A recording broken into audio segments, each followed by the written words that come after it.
హల్లెలూయా, హల్లెలూయా. పిల్లారా, యొక్క ఉదయవేళ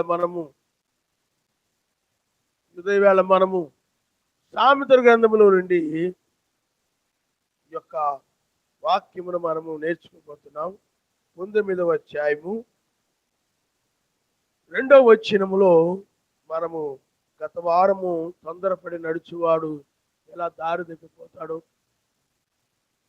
ఏమి తెలుసుకోకుండా ఏదో ఆలోచించుకుని తొందరపడిపోయి ఎలా తప్పులు చేసి అపరాధాల్లో దోషాల్లో పడిపోతారో, తొందరపడి నిర్ణయాలు తీసుకొని ఏ విధంగా సరశక్తులు దూరం అయిపోతారో, ప్రమాదంలో పడిపోతారో, ఇవన్నీ కూడా మీకు చెప్పడం జరిగింది ఆయన యొక్క మహాకృపను బట్టి. కాబట్టి నిన్నటి దినాన మనం కూడుకొని ఆ యొక్క పుత్రదాత వృక్షము సువాసన గురించి మనం నేర్చుకున్నాం. మరలా ఇప్పుడు ఈ యొక్క మూర్ఖుని గురించి ఇక్కడ కొన్ని విషయాలు మనం నేర్చుకోబోతున్నాం. ఎందుకంటే మూర్ఖుడు అంటే ఎవరంటే అర్థము చేసుకోనలేనటువంటి వాడు. ఒక విధంగా చెప్పంటే మూర్ఖుడు అంటే అపార్థం చేసుకునేవాడు. అంటే మూర్ఖుడు అంటే తప్పుగా అర్థం చేసుకునేవాడు. మంచి దానిని కూడా తప్పుగా తీసుకుని ఏమైపోతాడు చెప్పండి, తప్పుగా తీసుకొని ఆ విధంగా కలహాలు పెట్టుకునేటువంటి వాడు అని బైబిల్లో ఉందన్నమాట. అందుకని మూర్ఖుడు ఎప్పుడు కూడా అపార్థం చేసుకుంటాడని తప్పుగా అర్థం చేసుకుంటాడు అనమాట, తప్పుగా తీసుకుంటాడు అనమాట. తప్పుగా తీసుకొని, తప్పుగా ఊహించుకొని, తప్పుగా అనుకొని ఆ యొక్క అందరి మీద కూడా కలహాలు పెట్టుకుంటూ ఉంటాడు. ఆ కలహాలు పెట్టుకునే వ్యక్తిని మూర్ఖుడు అని బైబిల్ చెప్తుంది అనమాట. ఎందుకంటే వాక్యము కూడా అదే చెప్తా ఉంది. మీరు ఒకసారి చూడండి వాక్యము ఏం చెప్తుందో దాన్ని మనం చూద్దాం. సామెతల గ్రంథము 20వ అధ్యాయము 3వ వచనాన్ని మీరు ఒకసారి చదవండి. కలహమునకు దూరముగా ఉండుట నరులకు ఘనత, మూర్ఖుడైన ప్రతివాడిని దేని కోరుకుంటాడంట? ఏం కోరుకుంటాడు? ఊరునే కోరుకుంటాడు అనమాట. గొడవనే కోరుకుంటాడు, కలహాలనే కోరుకుంటాడు. అవి ఉండాలి. అవి ఉండకపోతే మూర్ఖుడికి నిద్ర పట్టదు. అందులో మూర్ఖుడికి ఏదో ఒక కలహం ఉండాలి. కాబట్టి తర్వాత మరలా మనము పిల్లారా సామెతల గ్రంథము 16వ అధ్యాయము 28వ వచనం మీరు ఒకసారి చూడండి. మూర్ఖుడు కలహము చాలా అయిన మనస్తత్వం. కలహము మూర్ఖుని యొద్ద నుండి ఆరంభమైంది. మూర్ఖుని యొద్ద నుండి ఏం ఆరంభమవుతుందో చెప్పండి. మూర్ఖుడు అన్నాడు కదా అని మగాళ్ళని అనుకోకండి. ఆడవాళ్ళలో కూడా ఉంటారు మూర్ఖులు. ఆడవాళ్ళు ఉంటారు, మగవాళ్ళు ఉంటారు. మరి యోబు భార్య మూర్ఖురాలు. మాట్లాడుతున్నావు అన్నాడు యోబు. తన భార్యని ఏమన్నాడు చెప్పండి? మూర్ఖురాలు మాట్లాడినట్టు నీవు మాట్లాడుచున్నావు అంటే ఆమె అక్కడ సర్వశక్తిమంతుడు చేయించుంటే ఒక కార్యాన్ని అంటే అపవాదికి అప్పగించి యోబు యొక్క సహనాన్ని సకల జనులకి తెలియబడని వాళ్ళని, ఎంత సహనము కలిగిన వాడో యోబు అని సకల జనులకు తెలియబడని వాళ్ళని సర్వశక్తిమంతుడు ఆ కార్యాన్ని జరిగిస్తున్నాడని యోబుకు తెలుసు. కాబట్టి యోబు ఏం చేస్తున్నాడంటే మూర్ఖంగా మాట్లాడకుండా అర్థం చేసుకొని మాట్లాడుతాడు. ఏం మాట్లాడుతున్నాడంటే యెహోవా ఇచ్చెను, యెహోవా తీసుకొనిను అంటే యావే ఇచ్చెను, యావే తీసుకొనిను, ఆయనకే మహిమ కలుగును గాక. హల్లెలూయా. మనము మేలే అనుభవించజగుదుమా, కీడెందుకు మనం అనుభవించకూడదని అక్కడ యోబు ఆయన్ని అర్థము చేసుకొని ఆయన పక్షంగా మాట్లాడుతున్నాడు అన్నమాట. ఎవరు? యోబు. అదే యోబు భార్య అయినట్లయితే అపార్థం చేసుకుంది. యోబు భార్య ఏం చేసింది చెప్పండి? అపార్థము చేసుకుంది. అందుకని మీరు ఒకసారి యోబు గ్రంథము ఒకసారి చూడమ్మా. మొదటి అధ్యాయంలో మనం చూద్దాం. ఇక్కడ యోబు గ్రంథము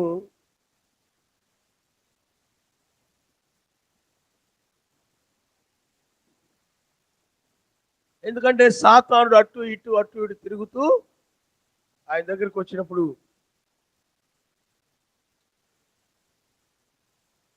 చూడమ్మా, మొదటి అధ్యాయము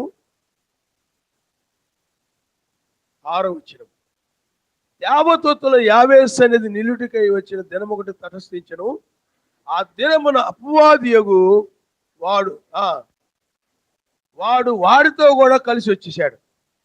యావే నీవెక్కడి నుండి వచ్చితమని వాడిని అడుగుగా, అది భూమి మీద ఇటు అటు తిరుగులాడుచు అందులో సంచరించుచు వచ్చితనని అందుకు యావే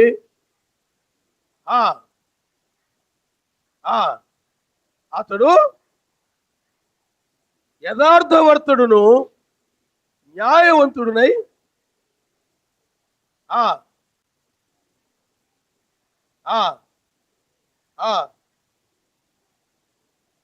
చూడండి, భూమి మీద అతను వంటి వాడు ఎవరు లేడంట. అతడు యథార్థవంతుడంట. సర్వశక్తిమంతుడికి భయపడి చెడుతరమని విసర్జించిన వాడు అని అడుగుగా, అపవాది యోబు ఊరకే సర్వశక్తిమంతుని యందు భయభక్తులు గలవాడు ఆయన, నీవు అతని ఇంటి వారికి అతనికి కలిగిన సమస్తమునకును చుట్టూ కంచి వేసితివి కదా, నీవు అతని చేతి పనిని దీవించుడు చేత అతని ఆస్తి దేశములో బహుగా విస్తరించి ఆ దేశంలో బహుగా విస్తరించింది. అతని చేతి పనిని అతను ఏ పని చేసినా సర్వశక్తిమంతుడు దీవించాడు, ఆశీర్వదించాడు. అందువల్ల ఆస్తి ఏమైపోయింది చెప్పండి? ఆ దేశం అంతా కూడా విస్తరించింది. సర్వశక్తిమంతుల భయభక్తులు కలిగి చెడుతను విసర్జించిన వాడు. అయితే నువ్వు అప్పుడు సాతాను అంటున్నాడు, నువ్వు అతని చుట్టూ కంచి వేసావు కాబట్టి చూడండి, అతని కలిగిన సమస్తమైన వాడు చుట్టూ కంచెని వేసావు కాబట్టి అన్నీ బాగానే ఉన్నాయి కాబట్టి అతడు నీ పట్ల అంత యథార్థంగా ఉన్నాడు. కానీ అవన్నీ కనుక నష్టం అయిపోతే, అవన్నీ పోయినాయి అనుకో, అప్పుడు నీ మీద తిరగబడతాడు, నిన్ను దూషిస్తాడు, నీ మీద తిరగబడతాడు. అతడు భక్తి నుండి దూరం అయిపోతాడు. భయభక్తులు ఏమి ఉండవు అతడికి, యథార్థంగా ఏమి ఉండడు. కాబట్టి నువ్వు ఆ కంచేసావు కాబట్టి ఆ కంచిది. అప్పుడు యోబు నీకు విరోధంగా తయారైపోతాడు అన్నప్పుడు సర్వశక్తిమంతుడు కాదు. అతడు చుట్టూ కంచె ఉన్నప్పుడు ఎలాగైతే యథార్థవంతుడుగా ఉన్నాడు, ఆ కంచె తొలగించిన తర్వాత సమస్తము నాశనం అయిపోయినా, సమస్తము కోల్పోయినా యథార్థవంతుడుగానే ఉంటాడు. హల్లెలూయా, హల్లెలూయా. చాలా మంది అన్ని ఉన్నప్పుడు ఏం చేస్తారు చెప్పండి? సర్వశక్తిమంతుడిని కనపరచడం, ప్రార్థన చక్కగా రావడం, చక్కగా ప్రార్థన చేసుకోవడం, చక్కగా వాక్యం వినడం, అందరికి వందనాలు చెప్పడం మర్చిపోకుండా, అందరికి మర్యాదగా మాట్లాడడం, ప్రేమగా మాట్లాడడం, ఇవన్నీ చాలా భక్తిగా కనపడుతుంటారు. భయభక్తులు కలిగి చెడుతనంతా కూడా విడిచిపెట్టి చాలా మంచిగా జీవిస్తుంటారు అన్నమాట, చెడ్డవాళ్ళ వల్ల కాకుండా. కానీ ఏమైనా శోధనలు ఒడిదుడుకులు ఇవన్నీ వచ్చినాయి అనుకోండి, సరిగా ప్రార్థనకు రారు, సరిగా ప్రార్థన చేసుకోరు, ఇంకేం భక్తులే, బైబిల్ చదువుకోరు, వాక్యం వినరు, ఏమండి మందిరానికి సరిగా రారు, లైవ్లోకి సరిగా రారు,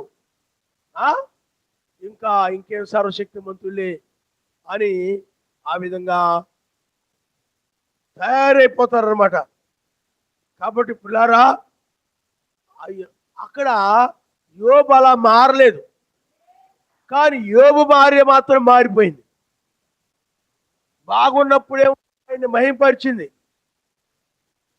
ఆ సర్వశక్తివంతుడు ఎప్పుడైతే కంచి తీసివేశాడో, ఎప్పుడైతే సమస్తమును యోబు కోల్పోయాడో, ఆస్తి పాస్తులు, పిల్లలు, సమస్తాన్ని, ఆరోగ్యాన్ని, సమస్తాన్ని ఎప్పుడైతే కోల్పోయాడో, భార్యము వేరుగా మాట్లాడు. యోబు మాత్రం అలాగే ఉన్నాడు. ముందు ఎలాగైతే సర్వశక్తిమంతులు, భయభక్తులు కలిగి చెడుతనం విసర్జించి యథార్థవంతుడుగా ఉన్నాడో, సమస్తం పోయినప్పుడు కూడా, శోధనలో కూడా సహనము కలిగి అదే విధంగా ఉన్నాడు. కానీ యోబు భార్య మాత్రము, ఆమె అన్నీ ఉన్నప్పుడు ఒక రకంగా ఉంది, చక్కగా మందిరానికి వచ్చేది, ప్రార్థనకు వచ్చేది, వినేది, మానేది, ఆదివారం మానేది కాదు, బుధవారం మానేది కాదు, శనివారం మానేది కాదు. అంటే ఇప్పుడు మనకు అర్థమయ్యే భాషలో చెప్తున్నాను అనమాట. అర్థమైందా మీకు? ఏం మానేది కాదు.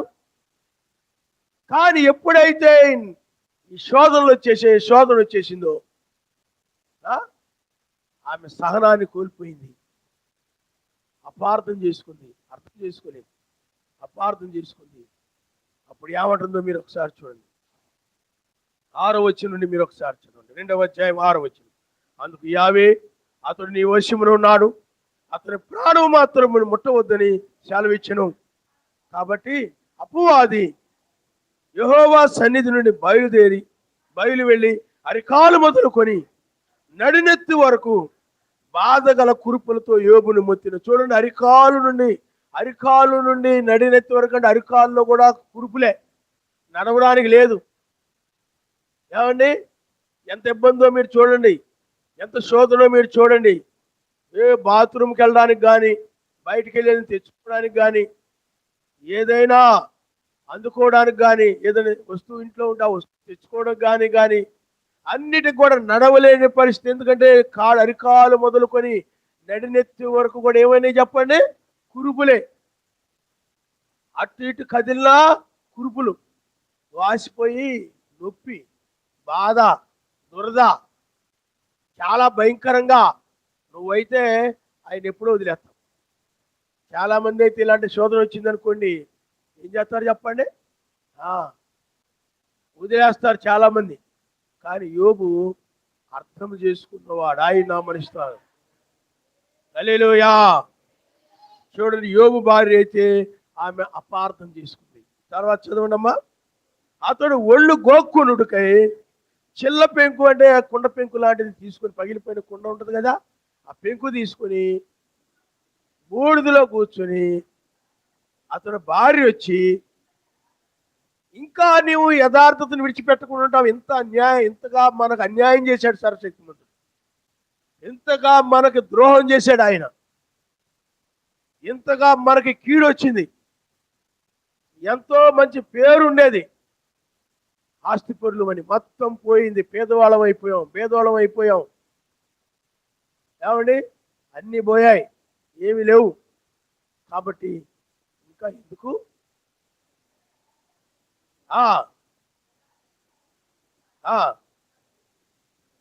సర్వశక్తిమంతును దూషించు, తిట్టు, ఆయన్ని ప్రేరేపిస్తుంది. ఆమె పడిపోయి కాకుండా మన భర్తను కూడా సర్వశక్తిమంతుడికి విరోధంగా ప్రేరేపిస్తుంది అనమాట. సర్వశక్తిమంతుడికి విరోధంగా దూషించినట్లుగా, నువ్వు అన్యాయస్తుడివి, నువ్వు దుర్మార్గుడివి, నువ్వు ద్రోహం చేశావు, నువ్వు అలాంటివాడివి, ఇలాంటివాడివి అని సర్వశక్తిమంతుడిని దూషించు. దూషిస్తే ఆ దోషాలను బట్టి ఆయన ఏం చేస్తాడు? నిన్ను దూషిస్తే ఆయన నిన్ను తీసేసుకుంటాడు, మరణిస్తావు. ఆ విధంగా చేయమని ఆ విధంగా చెప్తుందా? ఎందుకు అతడు మూర్ఖురాలు మాట్లాడినట్టు నువ్వు మాట్లాడుతున్నావు? చూడండి, ఆమె మూర్ఖంగా, అందుకనే ఆమె సర్వశక్తిమంతుని విరోధంగా అపార్థం చేసుకొని విరోధంగా మాట్లాడుతుంది అనమాట. విరోధముగా, సర్వశక్తిమంతుని విరోధంగా ఆయన చిత్తానికి విరోధంగా, ఆయన కార్యానికి విరోధంగా, ఆయన ఆ శోధనకు, ఆయన సాతాను వల్ల కలుగు చేసిన శోధనకు విరోధంగా ఆమె మాట్లాడుతూ ఉంది. ఏమంటుంది? నువ్వు దూషించి మరణము కమ్ము. యోబు అంటున్నాడు, మూర్ఖురాలు మాట్లాడినట్లు మాట్లాడుతున్నావు. అక్కడ కలహం ఆరంభమైంది. యోబుకి, యోబు భార్యకి కలహము ఆరంభమైంది. అప్పుడు యోబు ఏమంటున్నాడు చూడండి, మనము సర్వశక్తిమంతుని వలన మేలే అనుభవించుదమా, కీడును మనము అనుభవింపదగదా అనెను. ఈ సంగతులలో ఏ విషయమందును యోబు నోటి మాటతోనైనను పాపము చేయలేదు. నోటి మాటతో కూడా ఏ పాపమును కూడా చేయలేదు. అందుకనే యోబు సర్వశక్తిమంతుని అర్థము చేసుకున్నాడు. హల్లెలూయా, హల్లెలూయా. ఓ, మనం మేలే అనుభవించదగుదమా, కీడెందుకు అనుభవించకూడదు. హల్లెలూయా, హల్లెలూయా. కాబట్టి పిల్లారా, అందుకని యెహోవా ఇచ్చెను, యెహోవా తీసుకునిను, ఆయనకి మహిమ కలుగును గాక. హల్లెలూయా. అందుకనే ఇక్కడ యోబు భార్య అన్ని బాగున్నప్పుడేమో చక్కగా మందిరానికి వచ్చింది, ప్రార్థనకు వచ్చింది. కానీ ఎప్పుడైతే శోధనలు వచ్చాయో, ఆయన శోధనల ద్వారా వాళ్ళ విశ్వాసాన్ని, సహనాన్ని సర్వశక్తిమంతుడు పరీక్షించాలని ఎప్పుడైతే శోధనకు అప్పగించాడో, అప్పుడు ఆమె సరిగా ప్రార్థనకు రావడం లేదు. మాకు ఇంత నష్టం జరిగాక, ఇంత అన్యాయం జరిగాక ఏం ప్రార్థనకి వెళ్తాంలే, ఎన్నో మంచి కార్యాలు చేశాం, ఎంతో భయభక్తులు కలిగి ఆ వర్తమానాన్ని నమ్మి, ఆ వాక్యాన్ని నమ్మి, ధర్మశాస్త్రాన్ని నమ్మి మేము చెడుతానంతా కూడా మేము విసర్జించాం. మేము ఏ పాపం లేకుండా మేము ఎంతో పరిశుద్ధంగా మేము జీవిస్తున్నాం. అయినప్పటికీ కూడా మాకు ఇలాంటి శోధనలు ఏంటి, మాకు ఈ బాధలు పెట్టడం ఏంటి, కష్టాలు ఏంటి అని ఆమె సరిగా ప్రార్థన రాకుండా, ప్రార్థన చేసుకోకుండా, ఓ పిల్లారా, సర్వశక్తికి విరోధంగా మాట్లాడుతూ, ఏం భక్తులేమ్మా, ఏం ప్రార్థనలేమా, ఏం వెళ్తాంలే, మాకేం మేలు జరిగింది ఏంటి అని సరిగా ఆయన సన్నిధికి రాకుండా ఆమె ఇంటి దగ్గరే ఉండడము, విచారపడుతూ ఉండడము, బాధపడుతూ ఉండడము, ఆ ఆస్తుల గురించి, ఆ పిల్లల గురించి, ఆయన రోగాన్ని గురించి బాధపడుతూ విచారపడుతూ సరిగ్గా రాకుండా ఉండడము, ఆ విధమైన పరిస్థితిలో ఉందన్నమాట. అర్థమైందా? ఆ విధమైన పరిస్థితిలో ఉండి ఇంకా నేను మందిరానికి వెళ్ళట్లేదు, నేను ప్రార్థన చేసుకోవట్లేదు, ఏదో ఒక రోజు వెళ్తున్నాను, లేకపోతే 2 రోజులు వెళ్తే 3 రోజు మానేస్తున్నాను, నేను సరిగా వెళ్ళట్లేదు కదా, నేను కూడా ప్రార్థనకి ప్రార్థన చేసుకోవట్లేదు కదా, అలాగ మంచం అడ్డంగా పడుకుంటున్నాను కదా, నువ్వు చూస్తున్నావు కదా, ఆలోచిస్తా అలాగ పడుకుంటున్నాను కదా, నేను వెళ్ళట్లేదు కాబట్టి నువ్వు కూడా వెళ్తావు, దూషించి మరణము గమ్మంటుంది అనమాట తన భర్తని. ఈనాడు కూడా చాలా మంది ఆడవాళ్ళు అలాగే చెప్తుంటారు. అర్థమైందా? మగవాళ్ళు కూడా కొన్నిసార్లు అలాగే చెప్తారు. కాబట్టి ఎందుకు మనకి ఏం మేలు జరిగింది, కష్టాలే కానీ అప్పులు, బాధలు, సమస్యలు తప్ప ఏమున్నాయి అని ఆ విధంగా ఏం వెళ్దాంలే, ఇంటి దగ్గర ఉండి చేసుకుందాంలే, ఏం ప్రార్థనకి వెళ్తాంలే, ఇంత కష్టాల్లో, ఇంత శోధనలో, ఇంత బాధల్లో ఏం వెళ్తాంలే ప్రార్థనకి, ఏం వాక్యం నమ్ముతాంలే, ఎత్తబాటు లేదు, ఏమీ లేదు, పరలోకం లేదు, ఏమీ లేదు. ఈ విధంగా దిగజారిపోయి యోబు దగ్గర మాట్లాడుతుంది. ఇంకెందుకు దూషించి మరణముగమ్ము, ఇంకెందుకు నువ్వు బ్రతికి ఉపయోగం ఏంటి, మన బ్రతికి ఉపయోగం ఏంటి, మన బ్రతికి ఇంకా వేస్ట్. ఆ విధంగా మాట్లాడుతుంది. అందుకని మూర్ఖురాలు మాట్లాడుతున్నట్టు మాట్లాడడం అంటే సర్వశక్తిమంతునికి విరోధంగా, సర్వశక్తిమంతుడు చేసే కార్యాన్ని అపార్థం చేసుకొని, ఎందుకంటే సర్వశక్తిమంతుడు యోబు జీవితంలో ఆయన చేస్తున్నాడు అంటే అది మన నిమిత్తము చేస్తున్నాడు, ఆయన నామనిస్తాడు. హల్లెలూయా.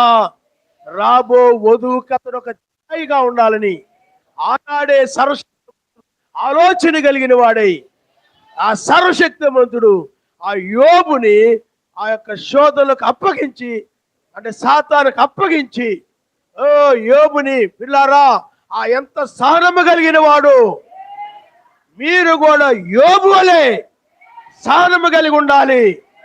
సాతానుడు ఎంత నష్టాలు కలుగు చేసినా ఈ చేతి పనులు, దీవించబడిన చేతి పనుల ద్వారా మరలా నష్టం వచ్చినా సరే, అవన్నీ కోల్పోయినా సరే, సర్వశక్తిమంతుడిని యోబు ఎలాగైతే విడిచిపెట్టకుండా విశ్వాసంతో యోబు నిలబడ్డాడో, సహనముతో మీరు కూడా అలాగ నిలబడాలి. వధువా, నువ్వు కూడా అలాగ నిలబడాలని ఉద్దేశంతో సర్వశక్తిమంతుడు ఆనాడే యోబును ఆ విధంగా నిలబెట్టాడు. ఆయన నమ్మనిస్తారు. యోబు నిజమైన వధువుకి ఛాయిగా ఉందన్నమాట. యోబు భార్య మూర్ఖురాళ్ళకి ఛాయిగా ఉంది. యోబు భార్య చూడండి ప్రియులారా, మంచిగా ఉన్నప్పుడే కాదు, శోధనలో కూడా నిలబడాలి, కష్టాల్లో కూడా నిలబడాలి, సమస్యల్లో కూడా నిలబడాలి. ఆ సమయంలోనే సహనము కావాలి. అన్ని బాగున్నప్పుడు సహనమేం అవసరం లేదు. ఏమండి, ఇది శ్రమలు, నిందలు, ఇబ్బందులు ఏమి లేవు అనుకో, వాటిని ఓర్పు సహనమేం అవసరం లేదు. శ్రమలు, నిందలు, ఒడిదుడుకులు, ఆ నష్టాలు, కష్టాలు, ఇబ్బందులు, ఇరుకులు అయి ఉన్నప్పుడే సహనముతో ఉండాలి. ఆయన నామమున స్తోత్రం. అందుకనే యోబు సహనముతో ఉన్నాడు. కానీ యోబు భార్య యోబును బట్టి ఆమె రక్షించబడింది. ఆయన నామమున స్తోత్రం. ఎందుకంటే యోబులో ఆమె యొక్క భాగమై ఉన్నది. అబ్రాహాము భార్య కూడా సారా అబ్రాహామును బట్టి ఆమె బ్రతికింది. ఎందుకంటే ఆమె గుడారములో ఉండి నమ్మక నవ్విందనమాట. కాబట్టి పిల్లారా, యోబు అలాంటి పరిస్థితులు కూడా సహనముతో నిలబడ్డాడు. సర్వశక్తిమంతుని అర్థం చేసుకొని నిలబడ్డాడు. ఓ ఆయనే ఇచ్చును, ఆయనే తీసుకొనిను. ఓ మనం మేలే అనుభవించదగుదమా, సరే మేలే అనుభవించదగుదమా, కీడెందుకు మనము సర్వశక్తిమంతుని వల్ల మేలే అనుభవించదగుదమా, సర్వశక్తిమంతుని వల్ల మనం కీడు కూడా ఎందుకు అనుభవించకూడదు. చాలా మంది ఆయన నమ్ముకుంటే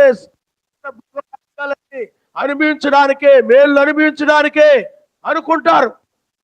కానీ ఆయన వల్ల మనం కీడులు కూడా ఎందుకు అనుభవించకూడదు అని ఆలోచన చేసిన వాడు యోబు ఉన్నాడు. ఆయన మనము కూడా రోగాలను కానీ, సమస్యలను కానీ, ఒడిదుడుకులను కానీ, కష్టాలు కానీ, నష్టాలు కానీ అన్నిటిని కూడా కీడు అంటే బాధ కలుగు చేసే వాటిని కూడా యోబు వలె ఆయన నిజమైన వధువు సహించి నిలబడుతుంది. ఆయన నామమున స్తోత్రం. హల్లెలూయా. యోబు భార్య లాంటి వాళ్ళు అయితే ఏమవుతారు చెప్పండి? తిరగబడతారనమాట. అర్థం చేసుకోక ఏం చేస్తుంది చెప్పండి? శక్తిమంతుడి మీద తిరగబడుతుంది. యోబు ఒక ప్రవక్త, అతని మీద కూడా ఆమె ఏం చేస్తుంది చెప్పండి? తిరగబడుతుంది అనమాట. అందుకని యోబు భార్య వలె నీవు ఉండకూడదు. యోబు భార్య మూర్ఖురాలు వలె వివాదం పెట్టుకుంది అనమాట, కలహం పెట్టుకుంది. అందుకని మెస్సీని కూడా అపార్థం చేసుకొని, మెస్సీ పరిశుద్ధుడే, నీతిమంతుడే, సత్యవంతుడే, యథార్థవంతుడే. కానీ ఆ పరిశీలు సద్దుకైలు ఏంటంటే వాళ్ళు ఆయన తప్పుగా అర్థం చేసుకున్నారు, చెడుగా అర్థం చేసుకున్నారు, ఆయన పాపిగా ఊహించుకున్నారు, ఆయన దయ్యం పట్టిన వాడుగా ఊహించుకున్నారు. అలా ఊహించుకొని ఆయన మీద అనేక సందర్భాల్లో కలహాలు, గొడవలు, వైరాలు, విరోధాలు పెట్టుకునేవారు అనమాట, చెడుగా ఊహించుకొని. మూర్ఖుడు ఏం చేస్తాడు చెప్పండి? చెడుగా. అలాగే ఇజ్రాయిల్ కూడా ఐగుప్తు నుండి వస్తున్నప్పుడు చాలా మంది మూర్ఖంగా అపార్థం చేసుకొని అర్థం చేసుకోవట్లేదు. సర్వశక్తిమంతుని యొక్క ప్రణాళికను అర్థం చేసుకోవట్లేదు.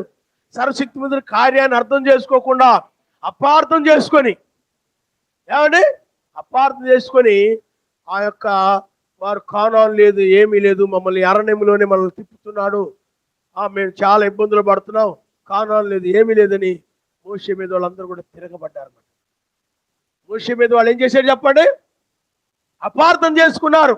ఆయన కార్యాలు, ఆయన మాటలు, ఆయన చేసే పనులని చెడుగా తీసుకొని, చెడుగా ఊహించుకొని, మూర్ఖుడు ఏం చేస్తాడంటే ప్రత్యక్షత ఉండదు అనమాట. మూర్ఖుడికి ప్రత్యక్షత ఉండదు. ప్రత్యక్షత లేక చెడుగా అనుకొని అతను ఏం చేస్తుంటాడండి? అతడు కలహములు పెట్టుకుంటా ఉంటాడు, వైరాన్ని కోరుకుంటూ ఉంటాడు. యోబు భార్య అలాగే కోరుకుంది, యోబు భార్య అలాగే ఉంది. కాబట్టి పిల్లారు మీరు ఆలోచించేయండి. మూర్ఖుడు ఎప్పుడు కూడా కలహమునే కోరుకుంటాడు, అతడికి ప్రత్యక్షత ఉండదు, అతడు నమ్మడు కూడా. అర్థమైందా? అందుకనే యోబు తర్వాత మనం చూసినట్లయితే రెండవ రాకడని యోబు చూశాడు. ఆయన నామమున స్తోత్రం. హల్లెలూయా, హల్లెలూయా. ఆ యోబు రెండవ రాకడను చూశాడు. అందుకనే యోబుని సర్వశక్తిమంతుడు దర్శించి యోబు శరీరాన్ని మరలా మార్చి మరలా యోబు కోల్పోయిన దాని అంతటి కూడా మరలా తిరిగి రెండొంతులు ఆయన ఇచ్చాడు. ఆయన నామమునిస్తారు. హల్లెలూయా, హల్లెలూయా. ఎందుకంటే యోబు ఎంతో సహనముతో సర్వశక్తిమంతుని దూషించకుండా నిలబడ్డాడు. వాళ్ళ భార్య వచ్చి చెప్పినా కానీ దూషించకుండా. అందుకని సహనాన్ని కోల్పోయినప్పుడు మనుషులు ఏం చేస్తారు చెప్పండి? దూషిస్తారు, బూతులు తిడతారు, కొడతారు, ఉమ్మేస్తారు. సహనం లేని వ్యక్తి సహనాన్ని కోల్పోయి ఇలాంటి పనులను కూడా చేస్తుంటారు అన్నమాట. సహనము కలిగి యోబు ఉండి సర్వశక్తిని దూషించలేదు. ఏ విధంగా విరోధంగా ఒక మాట అయిన నోటి మాట ద్వారా కూడా ఒక మాట అయిన విరోధంగా మాట్లాడకుండా సహనముతో ఉన్నాడనమాట. మెస్సయ్య కూడా అలాగే సహనము కలిగిన వాడు. ముళ్ళ కిరీటం పెట్టి కొడా దెబ్బలతో కొడుతూ ఇవన్నీ చేసుకున్నప్పుడు కూడా ఆయన సహించాడు అవన్నీ కూడా. అందుకనే పిల్లారా, యోబు భార్యకైతే సహనం లేదు. అవన్నీ సహించలేకపోతుంది, అవన్నీ తట్టుకోలేకపోతుంది, అవన్నీ జీర్ణించుకోలేకపోతుంది. దూషించి మరణం గమ్మంటుంది. అందుకనే యోబు అంటున్నాడు, మూర్ఖురాలు నువ్వు మాట్లాడుతున్నావు, అర్థం చేసుకోకుండా నువ్వు అపార్థం చేసుకొని నువ్వు మాట్లాడుతున్నావు, సర్వశక్తికి విరోధంగా తయారైపోయావు. మనం మేలే అనుభవించదు, మా కీడు ఎందుకు అనుభవించకూడదు. అందుకని మనం కూడా యోబు వలె సహనము కలిగి ఉండాలి. ఆయన నామమునిస్తాడు. హల్లెలూయా. ఎందుకంటే యోబుని ఎలాగైతే పిల్లారా చూడండి, అక్కడ పెద్ద మీటింగ్ జరిగింది. సాతాను కూడా ఆ దేవదూతలతో పాటు వచ్చాడు. వచ్చి యోబు సంగతిని విచారించితివా, అలాగే నీ గురించి కూడా ఇదిగో ఫలాని సహోదరుడు వాళ్ళు చక్కగా ప్రార్థనకు వెళుతున్నారు, చక్కగా భక్తి చేస్తున్నారు, భయభక్తులు కలిగి ఈ లోకం అంతం కాబోతుందని, నాశనం కాబోతుందని చెడుతనానంతా కూడా విసర్జించి ఎంతో జాగ్రత్తగా ఉంటున్నారు. వాళ్ళ గురించి నువ్వు ఆలోచించావా? సాతాను అపవాది అని మెస్సేజ్ అడిగినప్పుడు అవును ఆలోచించాను, కానీ వాళ్ళ చుట్టూ నువ్వు చక్కగా కంచేసావు కాబట్టి వాళ్ళు చక్కగా ప్రార్థనకు వెళ్తున్నారు, ప్రార్థన చేసుకుంటున్నారు, వాక్యం వింటున్నారు, చక్కగా చెడుతనాన్ని విసర్జించి చాలా భక్తిగా ఉంటున్నారు. నువ్వు వాళ్ళ చుట్టూ ఉన్న కంచి తీసేయి, నీ విషయంలో కూడా అక్కడ మీటింగ్ జరుగుతుంది. అప్పుడు నీ జీవితంలోనూ కూడా ఆయన అనుమతితోనే సాతానుడు నీ జీవితంలో కూడా ప్రవేశిస్తాడు, నీ ఇంట్లో కూడా ప్రవేశిస్తాడు, నీ కుటుంబంలోనూ కూడా ప్రవేశిస్తాడు. అంటే ఆయన వధువు యొక్క కుటుంబంలోను ప్రవేశించి చాలా భయంకరమైన శోధనలో ఒడిదుడుకు ఆయన కలుగు చేస్తాడు అనమాట. కానీ నువ్వు నిజమైన వధువు అయితే యోబు వలె నిలబడతావు, సహనముతో నిలబడతావు అనమాట. కానీ నువ్వు ఒక మూర్ఖురాలు అయితే ఆయనకి విరోధంగా లేచిపోతావు అనమాట. ఇది సత్యమైతే ఈ కష్టాలేంటి, ఇది నిజమైతే మనకి శ్రమలేంటి, అతను నిజమైన భక్తి చేస్తే అతనికి కష్టాలు ఎందుకు రావాలి? ఏదో పాపాలు అవి అని చేశాడు కాబట్టి ఇవన్నీ వచ్చాయి అని విరోధంగా లేచిపోతారన్నమాట. విరోధంగా మారిపోతారు. నీ చుట్టూ బంధువులందరూ వచ్చి నిన్ను ఆ విధంగా అంటారు, ఎందుకమ్మా మందిరానికి వెళ్ళకండి అమ్మా, ఆ మందిరానికి వెళ్ళిన దగ్గర మీకు అన్ని కష్టాలే, ఆ సంఘానికి వెళ్ళకండి అమ్మా మీకు అన్ని శోధనలే, ఏం బాగుంటలేదు అక్కడికి వెళ్తున్న దగ్గర నుంచి, అలాగేలా మాట్లాడుతుంటారనమాట. కానీ మనమైతే పిల్లారా మూర్ఖులు మాట్లాడుతున్నారు. యెహోవా ఇచ్చెను, యెహోవా తీసుకొనెను, ఆయనకే మహిమ కలుగును గాక అని నిలబడతాం. ఆయన నామమునిస్తాడు. హల్లెలూయా, హల్లెలూయా. అందుకని యాకోబు రాసిన పత్రికలో మీరు చూడండి ఒకసారి, లోకంలో వాళ్ళు మూర్ఖులుగా మాట్లాడొచ్చు. ఏంటమ్మా మీ కష్టాలు ఏంటమ్మా? ఆ మందిరం మానేయండి అమ్మా, ఆ వర్తమానాన్ని మానేసేయండి అమ్మా, రక్షణ లేదు, ఏమీ లేదు, మీరు ఎంతో భక్తి చేశారు, ఎంతో చెడుతానని విడిచిపెట్టారు, మమ్మల్ని బంధువులందరూ వదిలేశారు, లోకాన్ని అంతా వదిలేశారు, ఆయనే కావాలనుకొని. మీకు ఇప్పుడేమొచ్చింది? అవమానాలు, నిందలు, శ్రమలు, లోకమంతా రకరకాలుగా అనుకుంటున్నారు మీ గురించి. పొలాలు పోయాయి, ఆస్తులు పోయాయి, అయిపోయాయి, ఇపోయాయి, సర్వశక్తిమంతుడు వాళ్ళకి ఏం మేలు చేయలేదు, ఏమీ లేదు. వాళ్ళేం కాపాడట్లేదు, వాళ్ళేం స్వస్థపరచట్లేదు, ఏం చేయట్లేదు, రకరకాలుగా అనుకుంటున్నారయ్యా. ఏమండి, మూర్ఖులు మాట్లాడుతున్నారు. మాట్లాడినా సరే హల్లెలూయా. యాకోబు రాసిన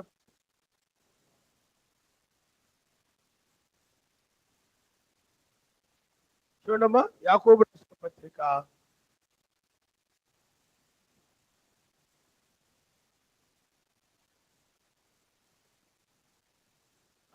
5వ అధ్యాయం 7వ వచనం, సహోదరులారా మెస్సీయ రాకడ వరకు ఓపిక కలిగి ఉండి. యోబు అలాగే ఓపిక కలిగి ఉన్నాడు. చూడుడి, వ్యవసాయకుడు తొలకరి వర్షమును కడవరి వర్షమును సమకూడి వరకు విలువైన భూఫలము నిమిత్తము ఓపికతో కాచుకొనుచు దాని కొరకు కనిపెట్టుడు కదా. మెస్సీయ రాకడ సమీపించు, ఓపిక కలిగి ఉండి మీ హృదయములను స్థిరపరచుకొనుడి. సహోదరులారా, మీరు తీర్పు పొందకుండా నిమిత్తము ఒకరి మీద ఒకడు సనగకుడి. ఇదిగో న్యాయాధిపతి వాకిటి నిలిచి ఉన్నాడు. నా సహోదరులారా, మెస్సీయ నామమును బోధించిన ప్రవక్తలను శ్రమానుభవమునకును ఓపికకును మాదిరిగా పెట్టుకొనుడి. సహించిన వారిని ధన్యులను కొనుచున్నాము కదా. మీరు యోబు యొక్క సహనమును గురించి వింటిరి. ఆయన ఎంతో జాలియు కనికరము గలవాడని మీరు తెలుసుకొని ఉన్నారు. ఆయన నామనిస్తారు. అందుకనే రెండవ రాకడ గురించి మాట్లాడుతూ యోబుతో మాట్లాడుతున్నాడు అనమాట. అందుకనే యోబు తొలకరి వర్షాన్ని చూశాడు, కడవరి వర్షాన్ని కూడా చూశాడు. తొలకరి వర్షమును కడవరి వర్షమును. తొలకరి వర్షములో ఆయన్ని నమ్మినప్పుడు శ్రమలు, శోధనలు, నిందలు, నష్టాలు, ఇబ్బందులు ఇవన్నీ వచ్చాయి. అయినప్పటికీ కూడా ఆయన కోసం నిలబడ్డాడు. ఆయన నామనిస్తాడు, సహనముతో నిలబడ్డాడు. అందుకనే యోబు యొక్క సహనాన్ని మీరు ఎరుగుదురు కదా అంటున్నాడు. చూడండి, అపవాది యొక్క శోధనలు శోధించడానికి అపవాది విడిచిపెట్టబడతాడు. అయితే సర్వశక్తి మంత్రుడికి యోబు పడిపోవడని తెలుసు. యోబు యొక్క పేరు గొర్రెపిల్ల యొక్క జీవగ్రంథంలో ఉంది. అలాగే నిజమైన వధువు కూడా అపవాది ఆమెను పడగొట్టాలని ఎన్ని రకాలుగా ప్రయత్నం చేసినప్పటికీ కూడా, ఆస్తులు నష్టం కలిగించిన, ఆరోగ్యం పాడు చేసినా సరే ఆమె పడిపోదు. శోధనల్లో ఆయన కోసం నిలబడుతుందనే విషయం ఆయనకు తెలుసు. అందుకనే సర్వశక్తిమంతునితో పందెముగా నువ్వు కంచె తీసాయి. వాళ్ళు లోకాన్ని ప్రేమించేవారు కాబట్టి, లోకంలో శరీరాన్ని ప్రేమించేవారు కాబట్టి అవన్నీ నష్టం కలుగు చేశాను అనుకోండి. లోకంలో ఉన్నవన్నీ నష్టం కలుగు చేస్తే వాళ్ళు మారిపోతారు అనుకున్నాడు సాతాను. యోబు లోకంలో ఉన్న వాటిని ప్రేమించే వ్యక్తి కాదు అతను. ఆయన కంటే ఎక్కువగా శరీరాన్ని లేకపోతే ప్రాణాన్ని ప్రేమించే వ్యక్తి కాదు అతడు. ఆయనే ప్రేమించేవాడు గనుక హల్లెలూయా. అందుకనే లోకరీతిగా సాతానుడు ఎంత చేతి పనుల వల్ల దీవించబడి ఎంతో ఆస్తి కలిగి ఉన్నప్పటికీ యోబు వాటిని ప్రేమించలేదు. కాబట్టి అవన్నీ పోయినప్పటికీ కూడా యెహోవా ఇచ్చిన యెహోవా తీసుకొని ఆయనకే మహిమ కలుగును గాకని సహనముతో నిలబడ్డాడు. ఆయన నామనిస్తాడు. హల్లెలూయా, హల్లెలూయా. సాతానుడు పందెం కాశాడు. యోబు వాటన్నిటిని బట్టి నువ్వు ఎన్ని ఇచ్చావని, లోకంలో అన్ని ఇచ్చావని నేను ప్రేమిస్తున్నాడు, అవన్నీ కనుక నీ తీసేస్తే, నేను నాశనం చేసినట్లయితే, లోకంలో అతను కలిగి ఉన్న ఆస్తులని నాశనం చేసినట్లయితే అతను నేను ద్వేషిస్తాడు. చూడు, కావాలంటే సర్వశక్తిమంతుడు అన్నాడు, యోబు లోకములను వాటిని తన ప్రాణాన్ని ప్రేమించే వ్యక్తి కాదు, అన్నిటికంటే నిన్నెక్కువగా ప్రేమించే వ్యక్తి. అయితే చూద్దాం అన్నాడు సాతానుడు. ఎంతో నష్టం కలుగు చేశాడు. యోబు వాటిని ఏమి ప్రేమించలేదు, కానీ ఆయన్నే ప్రేమించి నిలబడ్డాడు. హల్లెలూయా. సహనము కలిగి నిలబడ్డాడు. నిజమైన వధువు కూడా లోకంలో ఏమి పోయినా పర్వాలేదు, ఏమి నష్టపోయినా పర్వాలేదు, ఆరోగ్యం పాడైపోయినా పర్వాలేదు, ప్రాణము పోయినా పర్వాలేదు, కానీ ఆయన మాత్రం వదులుకోకుండా సహనము కలిగి నిలబడేది ఆయన యొక్క వధువు. అందుకనే తొలకరి వర్షములో ఆయన వధువు. పిల్లారా, సహనముతో ఆయన రాకడ కొరకు కనిపెట్టేటువంటి వధువు. యోబు కూడా సహనముతో శరీర మార్పు కొరకు ఆయన ఇచ్చే బహుమానం కొరకు కనిపెట్టాడు, ఓపికతో సహనముతో. అలాగే ఆయన నామంలో బాప్తిజం పొంది ఆయన నామంలో బాప్తిజం పొంది ఆయన ఒక్కడే విశ్వసించి ఆయన నామంలో బాప్తిజం పొంది అపోస్తలుల బోధన ఎప్పుడైతే నమ్మామో అప్పుడు సాతాను నిన్ను శోధించడం ఆరంభించాడు. మీకు అర్థమైందా? ఎందుకంటే ఇక్కడ సాతానుడే ఓడిపోతాడు నీ విషయంలో, సర్వశక్తిమంతుడే గెలుస్తాడు, ఆయన నమ్మరిస్తాడు. యోబు విషయంలో సర్వశక్తిమంతుడే విజయం పొందాడు. సాతానుడు ఏమైపోయాడే?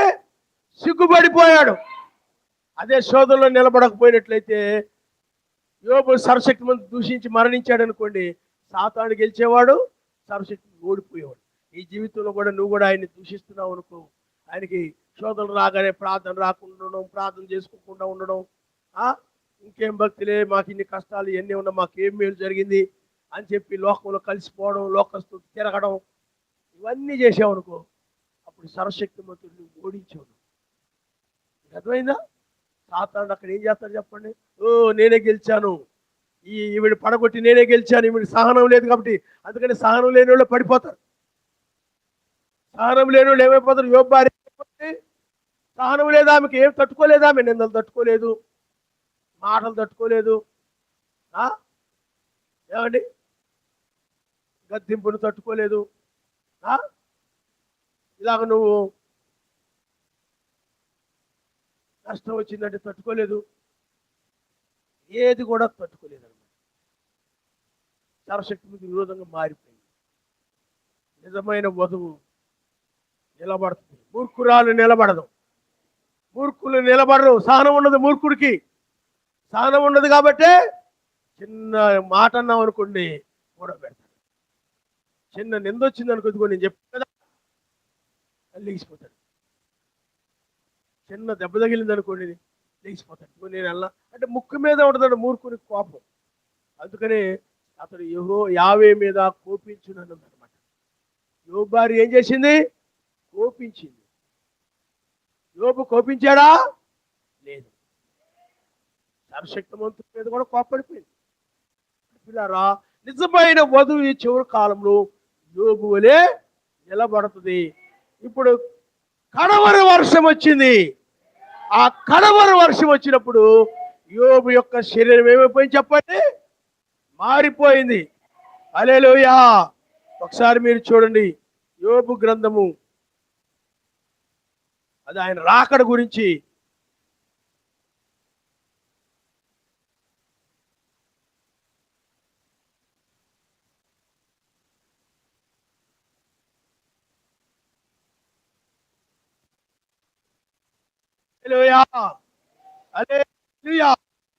కాబట్టి పిల్లారా, ఇక్కడ చూడండి, యోబు గ్రంథము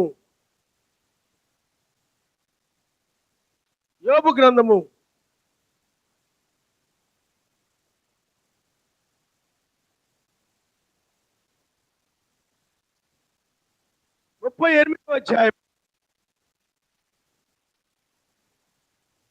అప్పుడు యావే లేకపోతే యెహోవా సుడిగాలిలో నుండి ఈలాగున యోబుకు ప్రత్యుత్తరం ఇచ్చెను. హల్లెలూయా. హల్లెలూయా. సుడిగాలిలో సర్వశక్తిమంతుడు సుడిగాలిని ముసుగుగా ధరించుకొని వచ్చాడనమాట. అందుకని ఆయన ముసుగులు మార్చేవాడు, ముసుగుని ధరించుకొని వస్తాడు ఆయన. పిల్లారా, మోషే కాలంలో మేఘాన్ని ముసుగుగా ధరించుకున్నాడు, సుడిగాలి ముసుగుగా ధరించుకున్నాడు, మోషేని ముసుగుగా ధరించుకున్నాడు, అలాగే ఏలియాను ముసుగుగా ధరించుకున్నాడు. పిల్లారా, అలాగే మరలా యోహాను ముసుగుగా ధరించుకున్నాడు, మెస్సీని ముసుగుగా ధరించుకున్నాడు. అలాగే ప్రతి కాలంలో కూడా ఆయన ముసుగులు ఇప్పుడు కూడా ఆయన ముసుగును ధరించుకుని ఉన్నాడు ఆయన. హల్లెలూయా. అందుకనే ముసుగుని ధరించుకొని ముఖాముఖిగా మాట్లాడుతున్నాడు. యోబుతో కూడా సుడిగాల్లో వచ్చి ముఖాముఖిగా మాట్లాడాడు. యోబుతో ఏం చేసి చెప్పండి, ముఖాముఖిగా మాట్లాడాడు. హల్లెలూయా, హల్లెలూయా, హల్లెలూయా. చూడండి, మనము యోబు గ్రంథము 42వ అధ్యాయము, మీరు ఇదంతా కూడా తర్వాత 38 నుండి మీరు చదవండి ఇంటి దగ్గరికి వెళ్ళి. కానీ ఇక్కడ నేను అవసరమైనవి మాత్రమే చదివిస్తున్నాను అనమాట పిల్లారా.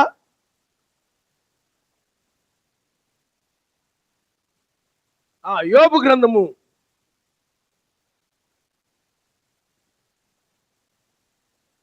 42వ అధ్యాయము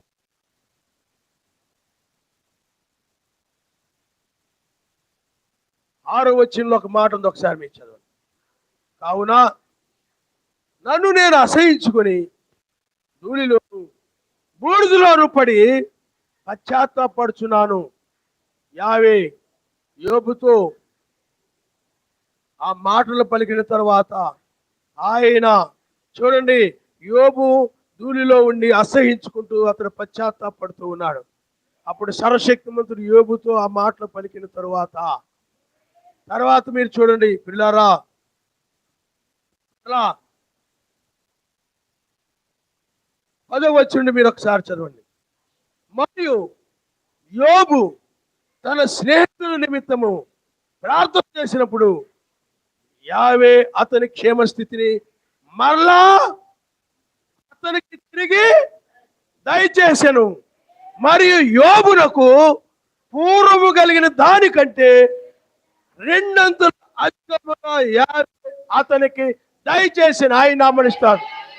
అంటే మార్పు, పూర్వం కోల్పోయినటువంటిది పోయింది, మరలా కోల్పోయిన దాన్ని మరలా తిరిగి పొందుకున్నాడు ఆయన నామనిస్తాడు. అది 2వ రాకడకు ఛాయిగా ఉంది. 2వ రాకడకు అది ఛాయిగా ఉంది. ఎందుకంటే 2వ రాకడలో కూడా మనము కూడా ఒకప్పుడు యోబు వలె గొప్ప ఆస్తిపరులు. మనం ఎక్కడ ఆస్తిపరులు అంటే ఏదోనులో. కానీ ఆదాము అవ్వల సర్వశక్తిమంతుని మాట వినకుండా, మూర్ఖురాలుగా సర్వశక్తిమంతుని మాట వినకుండా ఆ సర్పం మాట విన్నందువల్ల, ఆ ఫలమును భుజించినందువల్ల ఏమొచ్చింది? భూమి మీదకి మరణం వచ్చింది, తెగుళ్ళు వచ్చాయి, వ్యాధులు వచ్చాయి. ఆరంభంలో ఏదోనులో లేవు. ఏదోనులో వాళ్ళు ఆ భూమిని ఏలేవారుగా ఉన్నారు. అక్కడ అనారోగ్యాలు లేవు, అంటే జబ్బులు లేవు, కష్టాలు లేవు, శోధనలు లేవు, ఇబ్బందులు లేవు, ఏమీ లేవు. అక్కడ మంచి జీవితాన్ని ఆదామవులు కలిగి ఉన్నారు. కానీ వాళ్ళు ఆ పాపం వలన అదంతా పోయి మొత్తం కూడా అపవాది చేతిలోకి వెళ్ళిపోయింది. అందుకని భూమి మీద రోగాలు, కష్టాలు, శోధనలు, శ్రమలు యోబుకి ఎలాగ పెట్టాడో అలాగే ఈ భూమి మీద అన్ని కూడా వాడే పెట్టేది. సర్వశక్తిమంతుడు ఏం పెట్టడం, సాతానుడు ఇవన్నీ కూడా కలుగు చేస్తుంటాడు అన్నమాట. కాబట్టి పిల్లారా, ఇప్పుడు మరలా మనము ఈ 2వ రాకడ వేకువ చుక్కగా 2వసారి ఆయన వచ్చాడు. ఎవరి కోసమంటే యోబు వలె లోకములో వాటిని ప్రేమించగా యెహోవా ఇచ్చిన యెహోవా తీసుకొనిను మనం మేలే అనుభవించదగదు, మా కీడెందుకు ఆయన కోసం అనిపించకూడదని కీడులు వచ్చినా గాని సహనముతో ఎవరైతే ఆయన కోసము నిలబడి ఉన్నారో, వ్యాధులు వచ్చినా సహనముతో ఎవరైతే ఆయన కోసం నిలబడి ఉన్నారో వారికి పూర్వస్థితి ఇవ్వడానికి, అంటే ఆదాము కలిగి ఉన్నటువంటి పూర్వస్థితి, మహిమ శరీరము, నూతన ఏదేను, మరణము లేదు, ఏదేనులో ఆరంభములో ఆ కోల్పోయినటువంటి దాన్ని మరలా తిరిగి ఇవ్వడానికి మరలా వచ్చాడు ఆయన. హల్లెలూయా, హల్లెలూయా. అందుకని యోబు వలె మనం ఆయన అర్థం చేసుకొని నిలబడుతున్నాము. కానీ యోబు భార్య వలె మూర్ఖులు అపార్థం చేసుకొని తిరస్కరిస్తూ ఉంటారు. ఆయన రాకను తిరస్కరిస్తుంటారు, ఆయన తిరస్కరిస్తుంటారు, భక్తులను ఆయన బిడ్డలను తిరస్కరిస్తుంటారు, అందరూ తిరస్కరిస్తుంటారు. మూర్ఖుడు అర్థం చేసుకోలేక అపార్థం చేసుకొని అందరు ఎక్కడ చూసినా గొడవలే, ఏ ఇంటికి వెళ్ళినా గొడవలే, ఎక్కడికి వెళ్ళినా గొడవలే. కానీ నిజమైన వధువు ఎక్కడికి వెళ్ళినా ప్రేమ. హల్లెలూయా, హల్లెలూయా, హల్లెలూయా.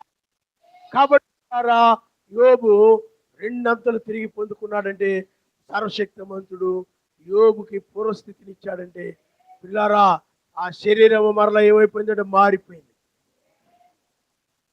ఓ వాటంతటవే పిల్లారా ఆ కురుపులతో బాధపడుతూ ఉన్నాడు, కురుపులతో ఇబ్బంది పడుతూ ఉన్నాడు, ఆస్తి అంతా పోయింది. అయితే పిల్లారా మరలా పూర్వస్థితి వచ్చింది. అంటే మరలా కురుపులు లేని శరీరము, పూర్వం ఎలాంటి శరీరం ఉండేదో అలాంటి కురుపులు లేనటువంటి శరీరం అతనికి స్వస్థపరచు యెహోవాని, స్వస్థపరచు యావేను నేనే, నేను తప్ప మరి ఎవరు స్వస్థపరచువారు లేరు, ఆయన మాత్రమే స్వస్థపరిచేవాడు. హల్లెలూయా, హల్లెలూయా. ఆయన మాత్రమే శరీరాన్ని మార్చగలిగిన వాడు. ముసలి శరీరాన్ని, వంగిపోయిన శరీరాన్ని, ముక్కుతూ మూలుగుతున్న శరీరాన్ని, కురుపులతో ముక్కుతూ మూలుగుతూ బూడిదలో పడిన శరీరాన్ని, అరికాలు వరకు కూడా పురుగు ఆ యొక్క కురుపులు కలిగి చిల్ల పెంకుతో గోకు ఆ విధంగా ఇబ్బంది పడుతున్నట్టు ఆ శరీరమును మరలా మామూలుగా ఇంతకు ముందు కురుపులు లేని శరీరం వలె, మంచి ఆరోగ్యకరమైన శరీరం వలె మరలా మార్చగలిగిన వాడు ఆయన మాత్రమే. హల్లెలూయా. నువ్వు నమ్ముతున్నావా? ఆయన దాన్ని చేయగలిగిన సమర్థులని నువ్వు నమ్ముతున్నావా? దాన్ని ఆయన చేశాడని నువ్వు నమ్ముతున్నావా? ఆమేన్. హల్లెలూయా, హల్లెలూయా. ఆయన నిన్న నేడు నిరంతరం ఏకరీతిగా ఉన్నవాడు. ఆనాడే కాదు ఈనాడు కూడా ఆయన చేయగలిగిన వాడు. హల్లెలూయా, హల్లెలూయా. కానీ యోబు తన శరీరం మారే వరకు సహనముతో ఉన్నాడు. మధ్యలోనే దారి తప్పిపోలేదు. మధ్యలోనే సర్వశక్తిమంతుని సహనమును లేక సర్వశక్తిమంతుని విడిచిపెట్టిపోలేదు. కానీ శరీరం మారే వరకు కూడా ఆయన మీద విశ్వాసంతో ఉన్నాడు, నమ్మకంతో ఉన్నాడు. నేను భయభక్తులు కలిగి చెడుతనని విసర్జించాను గనక నా శరీరమును ఆయన మారుస్తాడు, పూర్వవైభవాన్ని నేను పొందుకుంటానటువంటి ఒక విశ్వాసము, శరీరము రూపాంతరం చెందడానికి కావాల్సిన విశ్వాసం యోబులో ఉంది. అందుకని ఆ శరీరం మరలా మారిపోయింది, యవ్వన శరీరంగా మారిపోయింది. ఆయన నమ్మనిస్తాడు. పురుగు ఒక్క కురుపు కనపట్టలేదు, ఆ శరీరంలో ఒక్క గాము లేదు. అరికాలు చూస్తే పూర్వం ఎలా ఉందో అలాగా ఏ కురుపులు కాలు, అసలు చాలా శుభ్రంగా, ఇంతకు ముందు కురుపులు లేకముందు, కురుపులు పుట్టక ముందు ఏ విధమైన కాలు ఏ విధంగా ఉందో కాలు ఆ విధంగా శరీరం కూడా అలాగ మారిపోయింది. ఎక్కడ చూసుకున్నాడు యోబు చూసుకుంటే ఎక్కడ కూడా శరీరములో ఎక్కడ కూడా కురుపు కూడా కనపడలేదు. పూర్వస్థితిని ఇచ్చాడు. అదే రెండవ రాకడ ఓపికతో కనిపెట్టాడు యోబు. ఆ కడవర వర్షం, అదే కడవర వర్షంలో శరీరం ఏమైపోయింది చెప్పండి? హల్లెలూయా, హల్లెలూయా. తర్వాత మీరు చూడండి పిల్లారా, ఆ యోబుకు పూర్వం దానికంటే రెండంతలు అధికముగా యావే లేకపోతే యెహోవా అతనికి దయచేసెను.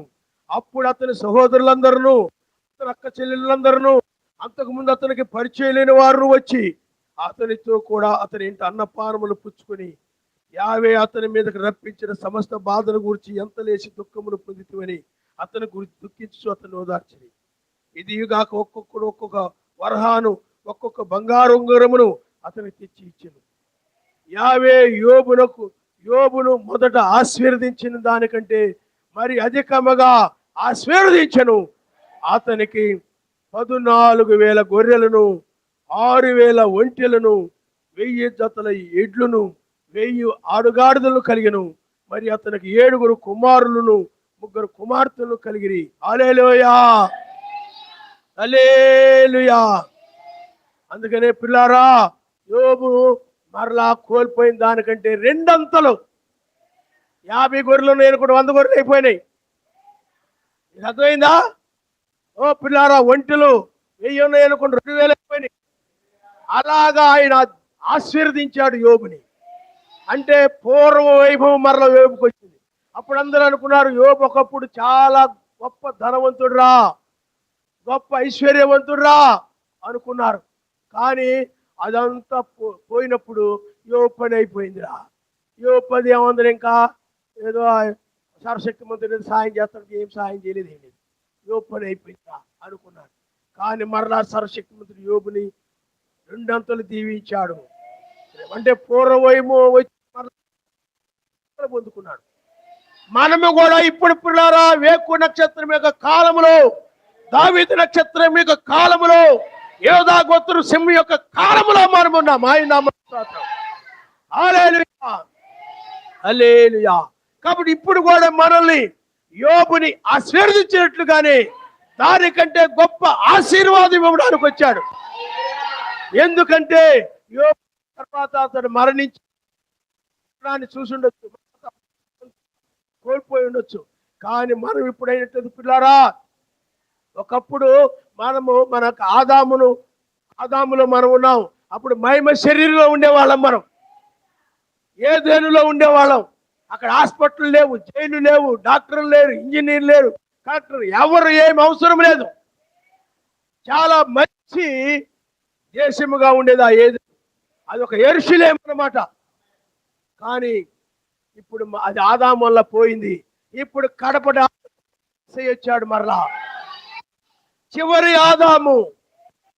మొదటి రాకలో వచ్చిన 7 సంఘకాలములు 7 గురుదూతల తర్వాత ఆయా కాలములో ప్రవక్తల ద్వారా మాట్లాడిన సర్వశక్తిమంతుడు మరలా ఇక్కడ కడవరిసారిగా ఆయన తన కుమారుని ద్వారా మాట్లాడుచున్నాడని బైబిల్ చెప్తుంది.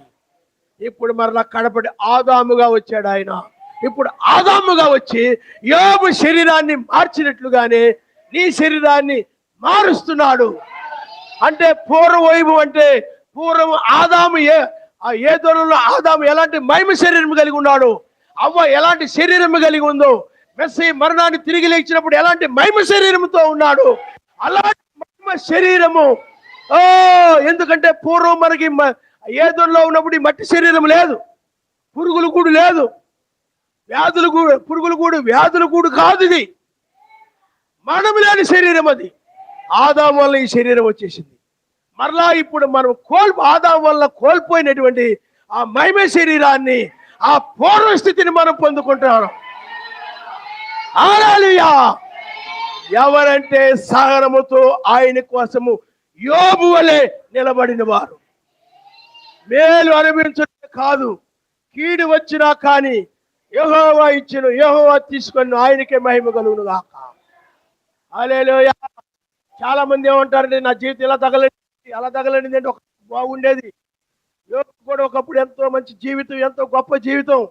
కానీ ఇప్పుడేమో నా పరిస్థితి అయిపోయిందంటే, అలా అయిపోయిందంటే కుంగిపోలేదు, కుమిలిపోలేదు, నీలాగా ఏడుతులేడు, సంతోషముగా ఉన్నాడు, సహనముతో ఉన్నాడు. ఇప్పుడు కూడా మనము పూర్వ వైభవుని, అంటే మనము కోల్పోయినటువంటి ఆ ఏదోనులోకి మరలా మనము తిరిగి వెళుతున్నాం. ఆయన నామమున స్తోత్రం. హల్లెలూయా. అదే నూతన యెరూషలేము. అందుకనే ఏదోని ఎక్కడుండేదంటే ఆదామవులు ఆది కాండంలో ఎక్కడుండేదంటే ఇప్పుడు యెరూషలేము ఎక్కడుందో అక్కడే ఉండేదన్నమాట. ఏదేను ఆదామవులు అక్కడే ఉండేవారు. కాబట్టి మరలా ఇప్పుడు మనం ఎత్తబడిన తర్వాత పిల్లారా, అన్ని జనుల చేత త్రొక్కబడుతున్నటువంటి ఆ దేశము అన్ని జనుల చేత త్రొక్కబడకుండా అది అన్ని జనులను పూర్తిగా తీసివేయబడి మన కోసం అయితే శుద్ధీకరించబడుతుంది. అప్పుడు మనము ఆ ఏదోలోకి మన దిగి వస్తాం పైన. హల్లెలూయా. అదే నూతన ఏదేను, నూతన యెరూషలేము. ఇంకా మనము కోల్పోయినటువంటి ఆ ఏదేనుని తిరిగి మరలా ఈ కడపటి ఆదాము ద్వారా మనం పొందుకుంటున్నాం. మొదటి ఆదాము ఏదైనా పోగొట్టుకున్నాం, మైవి శరీరాన్ని పోగొట్టుకున్నాం. ఈ ఆదాము వల్ల యోబులు నిలబడినటువంటి ఆయన వధువు ఈ కడవరి వర్షం వలన, ఈ వేకుచుక్క వర్తమానం వలన, వర్షం అనగా ఆత్మ వర్షము, ఈ వాక్యమే ఆత్మ వర్షము, నా మాటలు ఆత్మీయ జీవమైన అని వాక్యం చెప్తా ఉంది. ఈ కడవరి వర్షం వలన మరణము లేని దాన్ని మనం పొందుకుంటున్నాం. అందుకనే మొదటి ఏదేనులో మరణము లేదు. ఆదాము అవ్వలు ఆయనకు విరోధంగా నడవడం వలన మరణం వచ్చేసింది. మరలా మెస్సయ్య కడపటి ఆదాము ఈ వేకుజామును వచ్చాడు. ఆయనే వేకు నక్షత్రంగా పిలువబడుతున్నాడు. వేకుజామును వచ్చాడు కాబట్టి వేకు నక్షత్రం, ఆయనే మెస్సయ్య. కాబట్టి ఇప్పుడు మనము కోల్పోయినటువంటి ఆ ఏదోనులోనికి మరలా ఇప్పుడు మనము మరణము లేని దాన్ని మనం తిరిగి పొందుకుంటున్నాం. మరణము లేని శరీరము, మరణము లేని దేశములోనికి ఇక్కడక్కడ మరణమేమీ లేదు. మరణాన్ని మరి ఎన్నడూ కూడా మనము చూడము. అలాంటి రూపాంతరమును పొంది అలాంటి భూమి మీద మనం నివసించబోతున్నాము. హల్లెలూయా. పూర్వస్థితిని మనం పొందుతామంటే ఒకప్పుడు మనము ఏదేనులో ఆస్తిపరులమే, మరణం లేని వారమే. కానీ ఆదాము వల్ల బాగొట్టుకున్నాం. ఆదాము సాతాను శోధనలో యోబు వలె నిలబడలేదు, అవ్వ నిలబడలేదు. ఆదామును కూడా ఏం చేసింది చెప్పండి? ఆ చెడ్డ ఫలాలు ఇచ్చి ఆదామును కూడా ఆకి మీరేలాగా చేసింది. కాబట్టి ఈ ఆదాము వల్ల మనం పూర్వస్థితి పొందుకున్నాం. ఆయన మరిస్తారు. కానీ మూర్ఖులైన వారి పరిస్థితి ఏమిటి? మూర్ఖులైన వారికి అర్థం కాక వాళ్ళు ఏమంటారంటే యోబు భార్య వలె మాట్లాడుతూ ఉండొచ్చు. యోబు భార్య వలె ఆ మూర్ఖులు ప్రతి కాలంలో కూడా ఉంటారు. ఆ కలహం పెట్టుకునేవారు, ఆ గొడవ పెట్టుకునేవారు. అర్థం కాక మెస్సీ కాలంలో ఆ పరిచయలు, ఆ సద్దుకైలో ప్రధాన యాజకులు వాళ్ళందరూ కూడా యోహాను కాలంలో ఉన్నారు. ఏ దినాల్లో ఉన్నారు మూర్ఖులు. ఆహాబు ఒక మూర్ఖుడు, అర్థం చేసుకున్నటువంటి వాడు.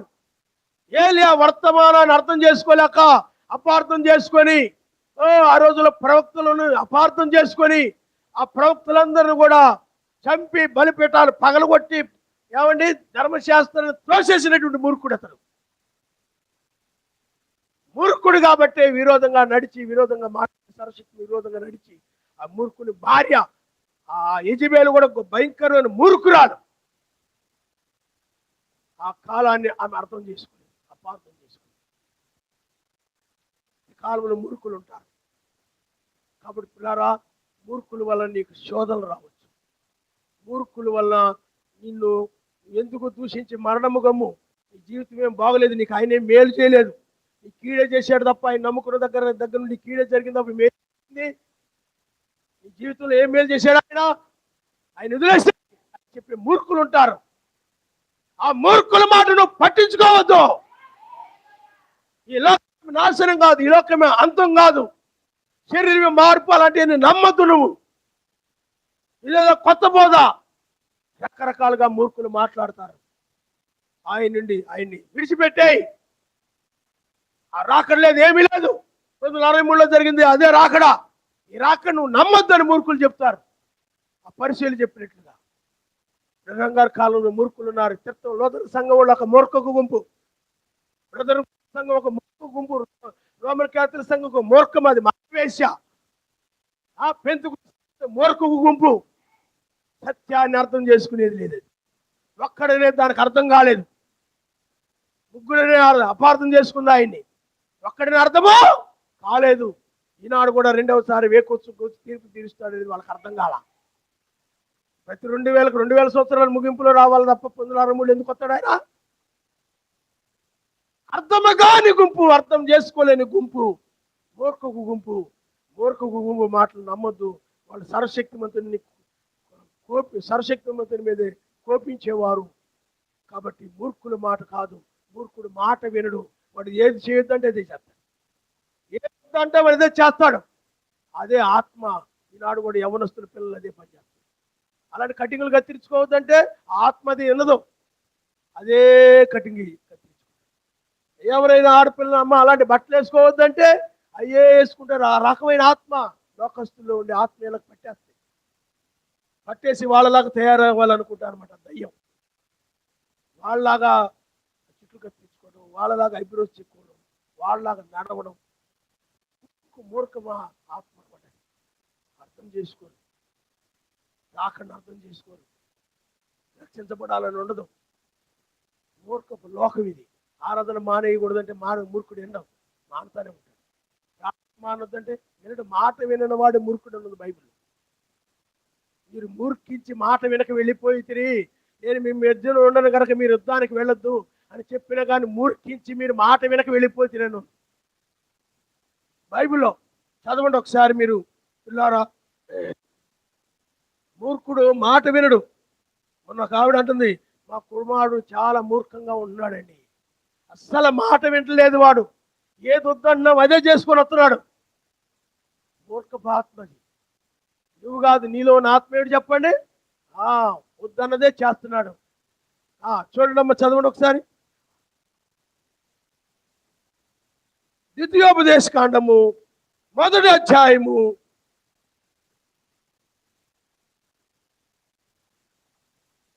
42వ వచనం. యావే నాతో ఇట్లనెను, యుద్ధమునకు పోకుడి, నేను మీ మధ్యనుండను గనుక వెళ్ళకుడి, మీరు వెళ్ళినను మీ శత్రువుల ఎదుట హతము చేయబడుదురని వాడుతూ చెప్పు. ఆ మాటలు నేను మీతో చెప్పినప్పుడు మీరు వినక, చూడండి ఆ మాటలు చెప్తే ఏం చేస్తాడంటే మూర్ఖుడు వినడం, వినక. చదవండి ద్వితీయోపదేశకాండం 1వ అధ్యాయం 43వ వచనం. ఆ మాటలు నేను మీతో చెప్పినప్పుడు మీరు వినక యావే మాటకు తిరగబడి మూర్ఖులై ఆ మన్యమునకు వెళ్ళారు. అప్పుడు ఆ మన్యములో నివసించిన అమోరీయులు మీకెదురుగా బయలుదేరి వచ్చి కందిరేగల వలె మిమ్మల్ని తరిమి ఓర్మా వరకు సేయూరులో మిమ్మల్ని హతము చేశారు. అందుకనే మూర్ఖుడు మాట వినడు.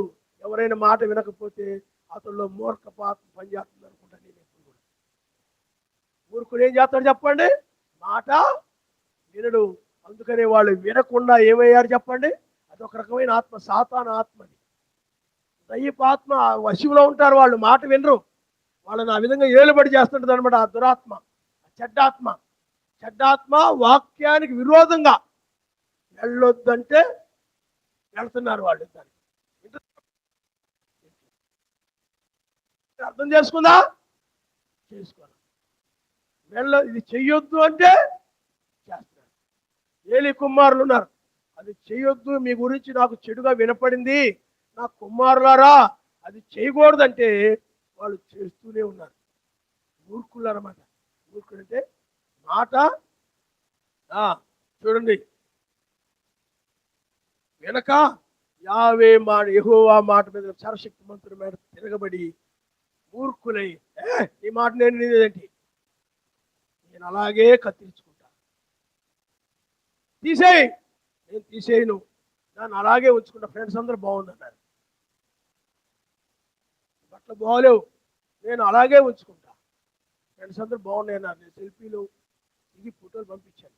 వాళ్ళని ఇష్టపడితే చాలు. నా ఫ్రెండ్స్ ముఖ్యం, పరలోకం ముఖ్యం కాదు. ఏమండి, అదొక రకమైన మూర్ఖమైన ఆత్మ. మూర్ఖుడికి మనం చెప్పలేము. మూర్ఖుడు మాట వినదుకని వాళ్ళు వినకుండా మూర్ఖులే వెళ్ళిపోయారంట. నువ్వు కూడా మూర్ఖంగా ప్రార్థన రాండి. చివరి సమయంలో ఆరాధన మానొద్దు, ప్రార్థన మానొద్దు. మూర్ఖంగా వెళ్ళిపోతున్నావేమో సహోదరుడా. చివరి సమయంలో వీటన్నిటికంటే కూడా ప్రాముఖ్యమైంది, లోకంలో ఉన్న వాటన్నిటికంటే కూడా ప్రాముఖ్యమైంది ఆయన రక్షణ. లోకంలోనే ఆయన ఇచ్చాడు, ఆయనే తీసుకుంటాడు, ఆయనే ఇచ్చాడు. మనం వెళ్ళిపోయిన తర్వాత భూమి మీద ఆయనే వీటిని నాశనం చేస్తాడు. హల్లెలూయా, హల్లెలూయా. కానీ మనము పూర్వ స్థితిని మనం పొంది వెళ్ళిపోతాం. మెస్సయ్య శరీరం ఎలాగ మారిపోయిందో అలాగా మన శరీరము కూడా మార్పు చెంది పైకి ఎత్తబడడం జరుగుతుంది. ఆయన నమ్మనిస్తాడు. హల్లెలూయా.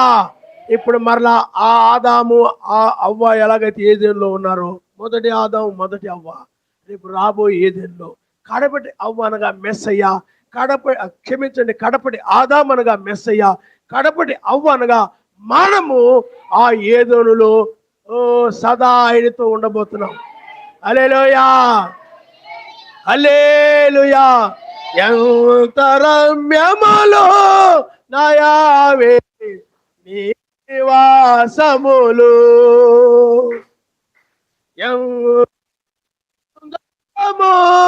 నా యావే నీ గుడారము,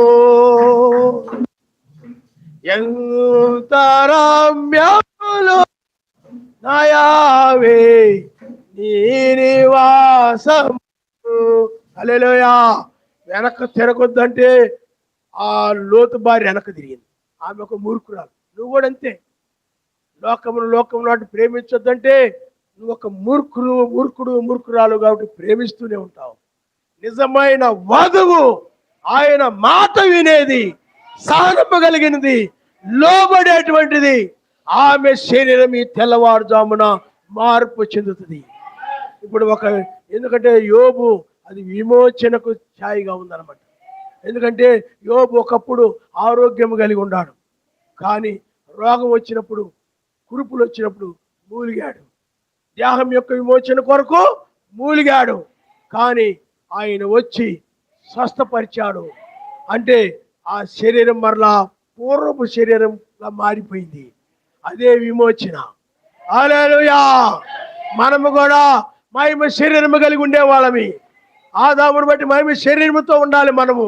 కానీ ఆదాముల శరీరాన్ని పోగొట్టుకొని ఈ శరీరంలో ఉండి రోగాల శరీరంలో, బలహీన శరీరంలో, నీరసపు శరీరంలో, ఆయాసపు శరీరంలో, ఏమండి ముక్కుతూ మూలుగుతూ ఉండే ఈ శరీరంలో కూర్చుంటే లేవలేక, లెగిస్తే కూర్చోలేనటువంటి ఈ శరీరంలో ఉండి ఆ శరీరం కోసమై ఆ శరీరాన్ని పొందుకోవాలని మూలుగుతున్నాం. ఆయన మనిషి ఇప్పుడు ఆ శరీరాన్ని తీసుకొచ్చాడు. అదే మన నిత్య నివాసము. అదే ఆ నీతి, ఆ సమాధానం, పరిశుద్ధాత్మ ఆనందము. ఇదే ఏదోనులో ఉండేది. ఇప్పుడు మరలా దీన్ని మనం పొందుకుంటున్నాం. ఈ శరీరముతో ఈ నివాసమే. అందుకని పిల్లారా, ఈ నివాసమును లోనికి ప్రవేశించి, లేకపోతే ఈ నివాసాన్ని ధరించుకుని మనము 1000 ఏళ్ల పాలనలో మనం ఉండబోతున్నాము. అలా పూర్వపు యెరూషలేము, పూర్వపు రాజ్యాన్ని మనం పోగొట్టుకున్న రాజ్యాన్ని మనం తిరిగి పోగొట్టుకున్నాం. పడిపోకముందు బైబిల్లో పడినవాడు ఆదాము ఏదోనులో ఉన్నటువంటి యొక్క ఏదోనులో ఆ రాజ్యము, నీతి, సమాజం అలా ఉండేవాడు ఆ ఏదోను. అని పాపము ఆ ఏదోనులో ఆ జనుల మధ్య ప్రవేశించి అంటే లోకం మీదకి వచ్చి సమస్తము లోకానందాలు, ఆనందం, అదొక లోకానందం. లోకానందం అద్దంలో చూసుకొని ఆనందపడిపోవడం, ముఖం చూసుకొని, జుట్టు చూసుకొని, బట్టలు చూసుకొని ఆనందం. అది ఆనందాలు ఇక్కడికి వచ్చాయి భూమి మీదకి.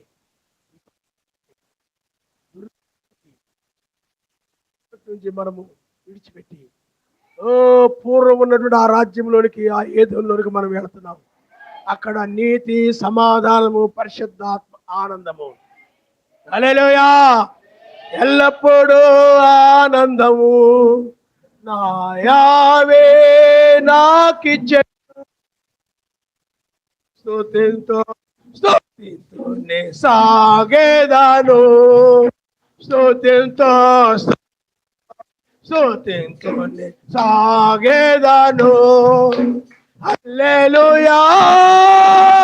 ఆనందమే, హల్లెలూయా, ఆనందమే. హల్లెలూయా. ఎల్లప్పుడూ కూడా అక్కడ ఆనందంతో ఉంటారు. ఆ పూర్వపు ఆనందాన్ని మనం పొందుకుని అక్కడికి వెళ్ళిపోతున్నాం.